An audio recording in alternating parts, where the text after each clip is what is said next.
नमस्कार दोस्तों, स्वागत है आपका हमारे इस चैनल धूप धनुषी आरती में। दोस्तों, नवपत्रिका के अलग अलग जो वृक्ष होते हैं उसके बारे में आपने मुझे कहा था, यानी कि जो 9 पेड़ मिलकर जो है नवपत्रिका बनती है, माँ की जो नवदुर्गा के जो स्वरूप बनते हैं उसके बारे में आप में से कईयों का सवाल आया था। जैसे कि मैंने शारदिया के समय इसके ऊपर एक वीडियो बना दिया था, पर फिर भी क्योंकि आप लोगों का बहुत सारा सवाल आया इसके ऊपर, तो मुझे लगा इसके ऊपर वीडियो बना देते हैं। और इसके साथ साथ नवपत्रिका में जो है हर देवी के एक अलग अलग जो पेड़ होते हैं वो एक अलग अलग देवी के रूप में जो है पूजित होते हैं। पंचोपचार से या दशोपचार से उनके पूजन किए जाते हैं। हर जो पेड़ होता है वो उसके अधिष्ठात्री देवी जो है वो अलग होते हैं, तो उनके पूजन किया जाता है। और उनके अलग अलग पूजन करने के बाद लास्ट में जाकर जो है नवपत्रिका वासिनी दुर्गा कह के जो है जो नवपत्रिका होते हैं उन्हें उनके पूजन किए जाते हैं। तो नवपत्रिका जो है वो 9 पेड़ है। पहले मैं थोड़ा जो है डिटेल्स में एक्चुअली उसके बारे में जो है मंत्र आदि के बारे में जाने से पहले मैं थोड़ा आपको एक चीज़ बता देता हूँ। नवपत्रिका को आप जो लोग रखना चाहते हैं, नवपत्रिका हर कोई रख सकता है। नवपत्रिका रखने के लिए कोई बंगाली होने की कोई जो है गुजराती या फिर जो है यूपी बिहार कहीं से भी आप है, उसमें किसी भी प्रकार की कोई फ़र्क नहीं पड़ता है। आप जो है नवपत्रिका रख सकते हैं। कई लोग कह रहे हैं कि क्या हम प्रतिपदा के दिन से ही नवपत्रिका रख सकते हैं, तो अगर रखा जाता है तो मुझे नहीं लगता कि इसमें कोई बहुत बड़ी समस्या है। पर ज़्यादातर जो पत्रिका पूजन किए जाते हैं वो जो है वो सप्तमी के दिन से ही जो है नवपत्रिका प्रवेश और कलश स्थापना करके पूजन होता है मूर्ति में। जैसे कि बंगाल की तरफ जिस प्रकार से पूजन होता है उसमें सप्तमी के दिन ही जो है नवपत्रिका प्रवेश और कलश स्थापना होती है, अर्थात कलश स्थापना के दिन ही जो है नवपत्रिका का प्रवेश होता है। तो अगर जो है प्रतिपदा के दिन कलश स्थापना की जा रही है और प्रतिपदा के दिन कोई नवपत्रिका रखना चाहता है, तो मुझे नहीं लगता कि इसमें किसी भी प्रकार की कोई समस्या की बात है। नवपत्रिका को जो है आप जलाशय से, नदी जो भी है वहाँ से भी स्नान करवा कर लेकर आ सकते हैं। घर पे भी जो है अष्ट कलश आदि से आप जो है स्नान करा सकते हैं। जो औषधि उपचार होते महा औषधि वगैरह देकर भी जो है उसके जल से भी जो है आप स्नान करा सकते हैं। उसके बाद जो है तेल हल्दी जो है सबसे पहले लगाया जाता है, उसके बाद ऐसे जलों से महाऔषधि जलों से, पुष्प रेणु के जल से जो है शंख जल से जो है स्नान कराए जाते हैं। उसके बाद रक्त वस्त्र या फिर जो है पीले और लाल के कम्बिनेशन में कोई कपड़े, या फिर जो कर्पूरी और लाल के कम्बिनेशन में कोई कपड़े जो है वो पहनाए जाते हैं। और आलता लगाए जाते हैं, सिंदूर लगाए दिए जाते हैं। कई लोग तो सोने के कुछ आभूषण आदि भी पहनाते, जैसे नथ आदि भी पहनाते। तो ये उनके अपने अपने, एक्चुअली इन सारी चीज़ों में ना कुलाचार बहुत ज़्यादा आ जाते हैं दोस्तों, अलग अलग कुलाचार है। तो आप जो है नॉर्मली अगर करना चाहते हैं, ये मैं सभी के लिए बोल रहा हूँ जो लोग महापूजा करना चाहते हैं, और कई लोगों को मैं देख रहा हूँ कि वो नवपत्रिका रखने के विषय में बोल रहे हैं। तो नवपत्रिका अगर आप रखते हैं तो दशमी के दिन ही जो है माँ के जो कलश आदि आप विसर्जन करेंगे, उसके साथ ही जो है नवपत्रिका विसर्जन करना होता है। तो नवपत्रिका अगर आप रखते हैं तो समस्या उसमें नहीं है। पर नवपत्रिका की पूजन जो है नवपत्रिका वासिनी दुर्गा दिव्य रूप से जो है नवपत्रिका वासिनी दुर्गा ये नमः, ये बोलकर जो है उनके पूजा कम से कम करना ही होगा। आप अगर जो है अलग अलग देवियों की एक्चुअली पूजन के बारे में जो विषय आता है वो महापूजा में ही विशेष रूप से आ जाता है। पर आप जो है सरल तरीके से घर पे जो नवरात्रि के पूजन कर रहे हैं और उसमें आप नवपत्रिका रखना चाहते हैं, तो उसमें जो है आप नवपत्रिका वासिनी दुर्गायै नमः कह के जो है दशोपचार या पंचोपचार से पूजा कर सकते। पर नवपत्रिका रखने पर आपको अलग से नवपत्रिका की पूजन करना ही होगा। ये विषय जो है सबसे पहले थोड़ा ध्यान में रखिएगा। तो 9 पेड़ों के ये जो वो सम्मिलित रूप है माँ के, जो कि नवदुर्गा के रूप है एक प्रकार से, उन्हें जो है स्नान आदि करवा कर जो है हल्दी, चंदन, तैल, हरिद्रा से ये जो है स्नान करवा कर बहुत अच्छे तरीके से ये जल आदि से स्नान करा के उन्हें जो है रक्त वस्त्र पहना के पैरों में आलता लगाकर मांग में सिंदूर भरकर कुछ अलंकार आदि अगर देना चाहे तो उस प्रकार से सजाकर जो है आप माँ के पास रख सकते हैं।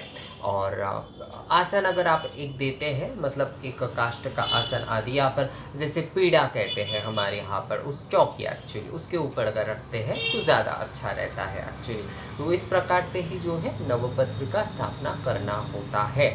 नवपत्रिका जो है आदि शाकंभरी रूप माँ के जो वो नौ, ये कृषि पूजा का एक विशेष, क्योंकि भारत जो है वो कृषि प्रधान देश है, तो पहले के समय में जो कृषक लोग होते थे वो माँ के आवाहन जो है नव दुर्गा के रूप में इन 9 रूपों में करते थे। एक लौकिक प्रथा से ये पूजन एक्चुअली किया जाता है।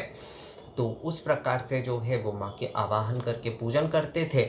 स्मार्त रघुनंदन ने जब जो है दुर्गा पूजा महापूजा के तौर पर जो है उन्होंने अपने दुर्गोत्सव तत्व में इस विषय को ऐड किया, मतलब इसे जोड़ा कि ये जो शाकंभरी रूप के जो माँ के जो पूजन है उसे जो है नवपत्रिका रूप में, मतलब 9 अलग अलग पेड़ों की जो सम्मिलित रूप से जो पूजन किया जाता था कृषकों में खास कर जो है उसे जो है सम्मिलित तौर पर जोड़कर जो है उन्होंने दुर्गा पूजा के साथ, क्योंकि दुर्गा पूजा महापूजा है उसमें कई सारे नियम, कई सारे अब तरीके की ये जो है प्रथा, कई सारे कुलाचार, देशाचार, शास्त्राचार, तंत्र के नियम, कई सारे विषय जो है अब वो सारे आ जाते हैं। तो ये भी एक प्रकार से जो है ये जो शाकंभरी रूप में माँ के 9 रूपों की अलग अलग पूजा है, तो नवपत्रिका को जो है उस प्रकार से जो है और उन्होंने जोड़कर, मतलब इस पूजा के साथ नवपत्रिका पूजन को जोड़कर जो है इसे पत्रिका पूजन भी इसलिए कहा जाता है। मतलब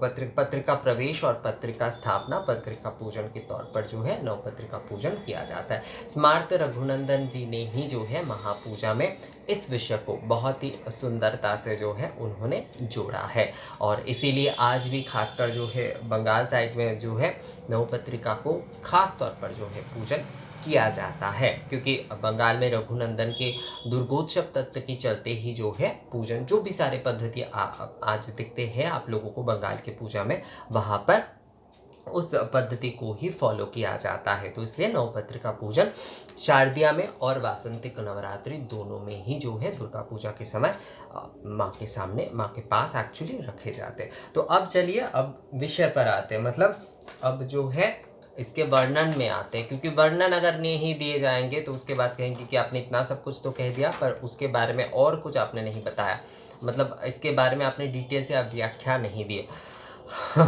तो समस्या हर ओर से है एक्चुअली, मतलब अब बहुत ज़्यादा वीडियो लंबा भी हो तो भी थोड़ा बहुत समस्या हो जाता है, और अगर उसकी व्याख्या ना दी जाए तो भी थोड़ा बहुत समस्या हो जाए। चलिए दोस्तों, ऐसे ही चलना होगा। तो यहाँ पर क्या कहा जा रहा है, देखिए जो नवपत्रिका जो है श्री रघुनंदन के पुस्तक से ही मैंने ये लिया है। तो वहाँ पर कहा जा रहा है, कदली दारी में धान्य हरिद्रा मानकं कचु बिल्लशको मतलब अशोक जो है, जयंती च विज्ञया नव पत्रिका।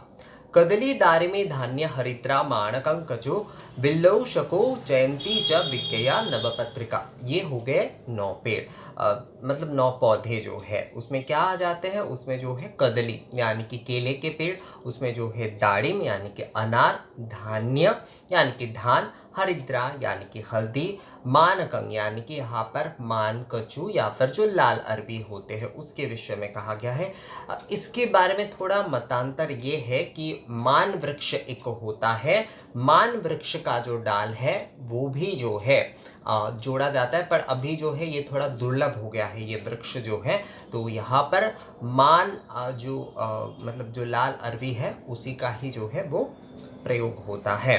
कचुंग जो या कचुंग कचू में जो है यहाँ पर एक्चुअली काले अरबी कई लोग देते हैं, काले अरबी के जो वो पौधे हैं वही ज़्यादातर दिए जाते हैं।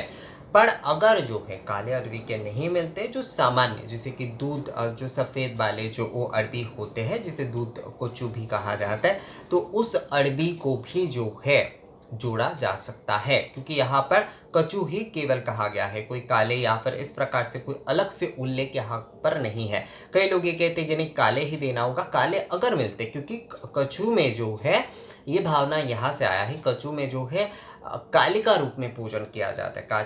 कछु जो है वो उसके अधिष्ठात्री देवी जो है वो कालिका है, इसलिए जो है काले रंग के अगर अरबी के जो पौधे मिलते हैं तो वो ज़्यादा अच्छा माना जाता है, उत्तम माना जाता है। पर अगर वो नहीं मिल रहा है तो सामान्य जो सफ़ेद वाले जो अरबी होते हैं उसके पौधे भी जो है वो लिए जा सकते हैं, उसमें समस्या नहीं है। बिल्य शाखा, अशोक, जयंती, यही सारे 9 जो पौधे हैं एक्चुअली इसे जोड़कर ही जो है इसके कई के डाल है और कई के छोटे छोटे पौधे होते हैं, यही सारे जोड़कर ही जो है वो, जैसे कि ये आप कचू के ले लीजिए, मतलब अरबी के ले लीजिए, तो उसके तो छोटे पौधे ही होते हैं, तो ये सारी चीज़ें एक साथ जोड़कर ही जो है, हल्दी भी वही आ जाता है, तो यही सारी चीज़ें एक साथ जोड़कर नवपत्रिका बनता है।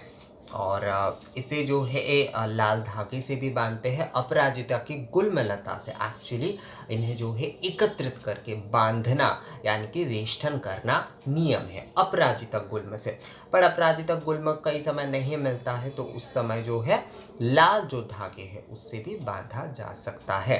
हरिद्रा सूत्र से भी कई लोग बांधते हैं, पर एक्चुअल में जो नियम होता है जो प्राकृतिक, क्योंकि ये प्राकृतिक तौर पर जो है तो इसलिए यहाँ पर मूल रूप से जो नियम है वो अपराजिता गुल्म से दिया जाता है। अपराजिता पुष्प के जो गुल्म होते हैं तो वो ना मिलने पर किया जा ही सकता है, क्योंकि अब पूजन तो करना ही होगा, तो उसमें जो है लाल धागे से किया जा सकता है। तो यहाँ पर हर जो ये जो पौधे हैं, ये जो डाल है, इनके अधिष्ठात्री अलग अलग देवी है।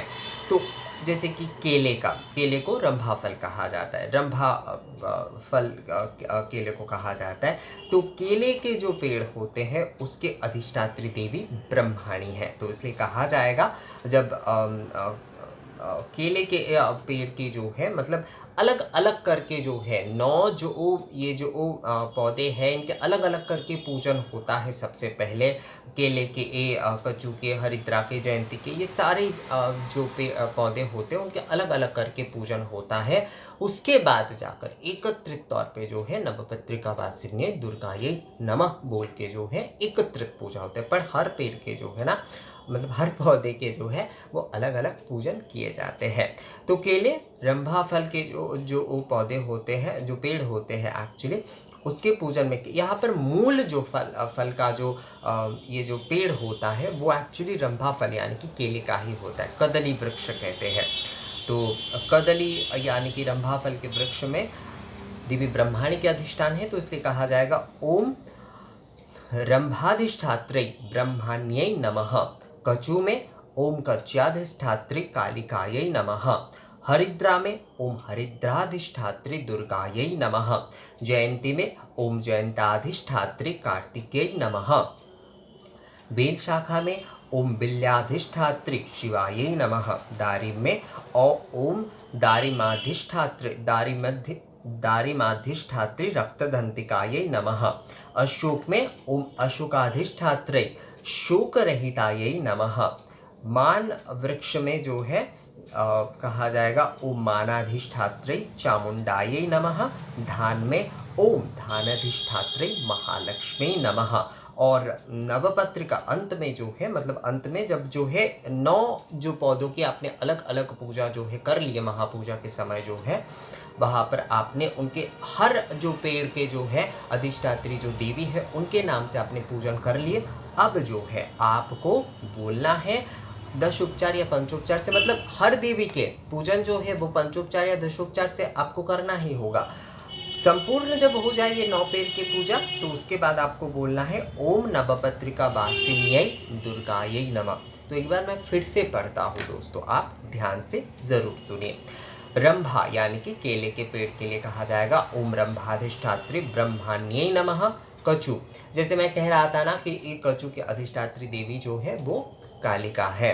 तो इसलिए जो है वहाँ पर काले जो अरबी होते हैं उसके बारे में ज़्यादा कहा जाता है कि काले अरबी के अगर पौधे मिलते हैं तो वो ज़्यादा अच्छा रहता है, ज़्यादा उत्तम रहता है। बट ना मिले तो वहाँ पर जो है जो सफ़ेद अरबी यानी कि दूध अरबी यानी दूध कचू कहा जाता है ना, उसके भी पौधे इस्तेमाल किए जा सकते हैं। उसमें समस्या नहीं, क्योंकि यहाँ पर कोई उल्लेख नहीं है कि जो आपको काले वाले ही कर लें। यहाँ पर क्योंकि कालिका माता जो है इनकी अधिष्ठात्री देवी है, तो इसी वजह से ये धारणा आई है।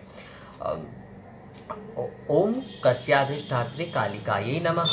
हरिद्रा ओम हरिद्राधिष्ठात्री दुर्गायै नमः। जयंती ओम जयंताधिष्ठात्री कार्तिकेय नमः। बेल शाखा ओम बिल्लाधिष्ठात्री शिवायै नमः। दारिम ओम दारिमाधिष्ठात्री रक्तदंतिकायै नमः। अशोक ओम अशोकाधिष्ठात्री शोकरहिताय नमः। माण ओम मानाधिष्ठात्री चामुंडायै नमः। धान ओम धानाधिष्ठात्री महालक्ष्मी नमः। और इसके बाद जो है एकत्रित मतलब नवपत्रिका के अलग अलग पूजा, अलग अलग पौधे की पूजा करने के बाद, अलग अलग अधिष्ठात्री देवी के पूजा के बाद जो है एकत्रित रूप से ओम नवपत्रिका वासिन्यै दुर्गायै नमः, ये कह के जो है आपको 10 उपचार से जो है नवपत्रिका पूजन करना होगा। तो नवपत्रिका की जो पूजन है, जो पूजन विधि है वो इसी प्रकार से। देखिए दोस्तों, हर पूजा जो है ना एक्चुअल में अलग अलग करना होता है ये जो दुर्गा पूजा में, तो इसीलिए महापूजा होता है, क्योंकि अलग अलग यहाँ पर कई पूजा के अंग होते हैं। उन पूजाओं को भी पंचोपचार से 10 उपचार से संपूर्ण करना होता है, क्योंकि वो सारे पूजा भी जो है अपने आप में एक पूर्ण पूजा होते हैं, और जो दुर्गा पूजा के साथ जोड़कर जो है उसे महापूजा बनाते हैं। तो इसलिए जो है दोस्तों ये दुर्गा पूजा की जो विधि है, ये जो नियम है वो थोड़ा विस्तृत रूप से होता है।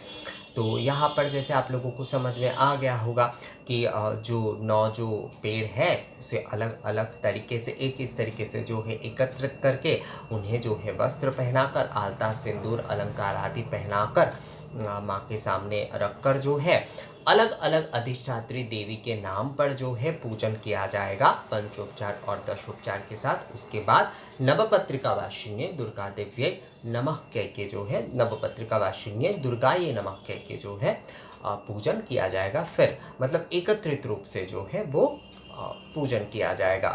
9 रूपों की 9 अधिष्ठात्री देवी के पूजन के बाद एकत्रित रूप से नवपत्रिका वासिनी दुर्गा रूप में पूजन किया जाएगा। और जो लोग केवल जो है घर पे साधारण तौर पर पूजा कर रहे हैं, तो वो शायद अलग अलग तौर पर अगर इन 9 अधिष्ठात्री देवी की पूजा ना कर पाए, तो वो केवल जो है एकत्रित रूप से नवपत्रिका वासिन्यै दुर्गायै नमः कह के भी जो है वो 10 उपचार के साथ पूजन कर सकते। पर नवपत्रिका पूजन अगर आप नवपत्रिका रखते हैं, चाहे आप साधारण पूजा कर रहे हैं, चाहे आप जो है महापूजा कर रहे हैं, नवपत्रिका स्थापना करने पर जो है यानी नवपत्रिका रखने पर जो है आपको ये नियम जो है वो पालन करना ही होगा कि नवपत्रिका के जो पूजन है वो अलग से आपको जो है करना ही होगा। बस इस बात का आप थोड़ा ध्यान रखिएगा। तो नवपत्रिका के विषय में आप लोगों का ये विषय था कि नवपत्रिका के बारे में आप थोड़ा एक बार और क्लियर करके बताइए। तो मैंने उस बारे में आप लोगों को बता दिया। महापूजा के बारे में मैं और कुछ एक्चुअली दोस्तों क्या होता है, कन्फ्यूजन बहुत होता है, क्योंकि मैं यहाँ पर साधारण पूजा और सहज सरल पूजा के बारे में, धूप सेवा आदि के बारे में बात करता हूँ, धूप पूजन के बारे में बात करता हूँ, जो कि नवरात्रि के 9 दिन हर कोई कर पाए, हर कोई जो ये पूजन कर पाए। पर आप लोगों में से कई लोगों का ये डिमांड रहता है कि बंगाल में जिस तरीके से जो है महापूजन आयोजित की जाती है, उसके द्रव्य, उसके जो विषय है उसके बारे में, तो मैंने जो है अपने तरफ से जो है मुझसे जितना हो सका मैंने 5 वीडियो इसके ऊपर बनाया। पर महापूजा के बारे में मैं और कोई वीडियो जो है इस समय और नहीं बना रहा हूँ। अब जो है मैं साधारण तौर पर पूजा पर जैसे माँ की सेवा, पूजन, भोग आदि किए जाएंगे उसके ऊपर वीडियो बनाऊंगा। अन्नपूर्णा पूजन के ऊपर वीडियो बनाना ज़रूरी है दोस्तों, क्योंकि वार्षिक अन्नपूर्णा पूजन जो कि चैत्र शुक्ल अष्टमी के दिन मनाया जाएगा उसके बारे में कई लोग जानना चाहते हैं। तो ये वीडियो आप लोगों को कैसा लगा है मुझे कमेंट्स करके ज़रूर बताइएगा। अगर ये वीडियो अच्छा लगा है तो इसे लाइक और शेयर ज़रूर कर दीजिएगा। मिलेंगे आपसे अगले वीडियो में नए जानकारी के साथ, तब तक के लिए नमस्कार।